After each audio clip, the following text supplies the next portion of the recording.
you go down this road, you're looking over your shoulder the rest of your life. I'd rather look the devil in the eye. Still going bad on 21 Bridges is a cop action thriller that just came out, so let's talk about it. I was highly anticipating this movie. It was supposed to come out in July, then it got pushed to September, then it got pushed to November, so I had to wait a bit for this film. Anyways, let's talk about it. Now let's get into the good. This movie has a really dark tone, which I think is handled really well. The tone of this movie, it knows what it is. It's a dark cop thriller, and I think they, just push the tone on you like really well, if you know what I mean. I think they just did a good job like setting up the feel of this movie and everything, and just setting up like the sense of like just everything that's happening, and they did like a really good job with that. This movie's very suspenseful as well. There's some really intense scenes, some chase scenes, some scenes where like, I don't know, there's just building suspense. And there's an awesome scene where, the whole concept of the movie is they're shutting down all 21 bridges going into Manhattan. And, just that whole scene was great. This movie has more New York shots than a John Wick movie, which was like, I counted a lot in this movie.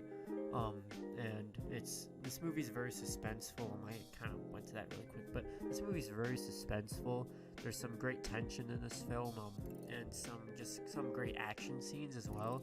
The action is good. There's some really cool shootouts, and mainly the only action in this movie is just shootouts, but the shootouts are handled really well, and they're just really enjoyable to watch. And there's some really cool moments in this movie as well. And this movie I would relate to Mile 22, though being a lot better than Mile 22. I really thought like this was just like a very short and like contained kind of I don't know if it's contained. Well, I mean, they're contained in Manhattan, but Manhattan's big, so I don't know, but it's cool. And this movie has a good enough story. It makes the movie super fun. It's not like a super complex story or anything. It's not super original. They're hunting cop killers. We've seen stuff like that before. But this movie, just with the bridges thing and everything, I thought that was handled pretty cool. And, they make the movie really enjoyable. Now let's get into the bad. And there is a sheer minimum of character development in this movie. The main character, you care about him. His father died when he was younger, but you don't know much else about the character, which it's not really that bothered me. I just felt like the character definitely could have used more development, though I did care about him, and they do develop him in the movie.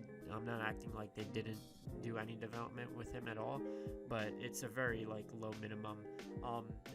I really like, that was probably maybe my biggest issue with the movie, but I had some big issues with this film, but that was definitely one of them. I just like, I really could have used stronger character development. The movie also shows a lot of the villain's perspective, but the villains have done horrible things, so you don't care about them, save for one, which had some development, but you're with them throughout most of the movie, and you really just like, you really just really want to get back to our main character, which really should have had the most screen time.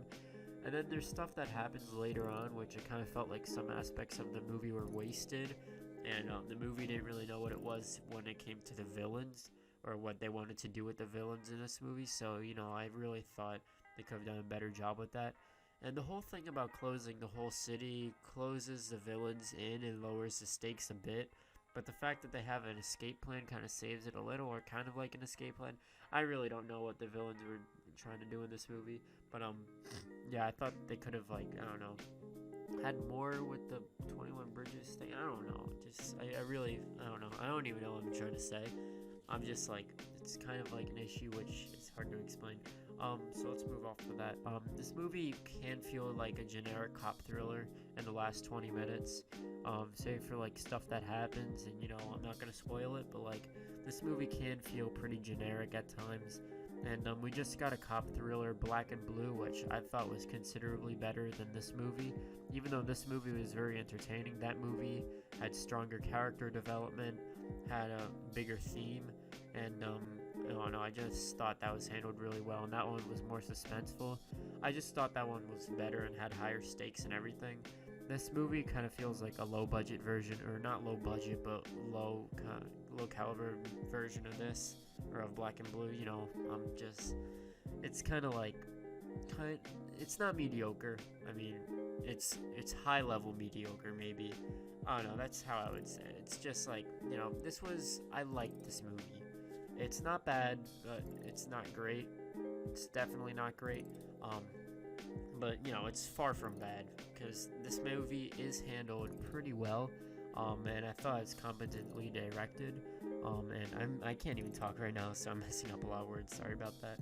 But it is competently directed, so yeah, I thought that really saved a lot of the movie for me. Overall, I enjoyed this movie, but as a film, it could have been way better. I'll give 21 Bridges a C+. Anyways, thank you guys so much for watching, and I'll see you guys in the next video.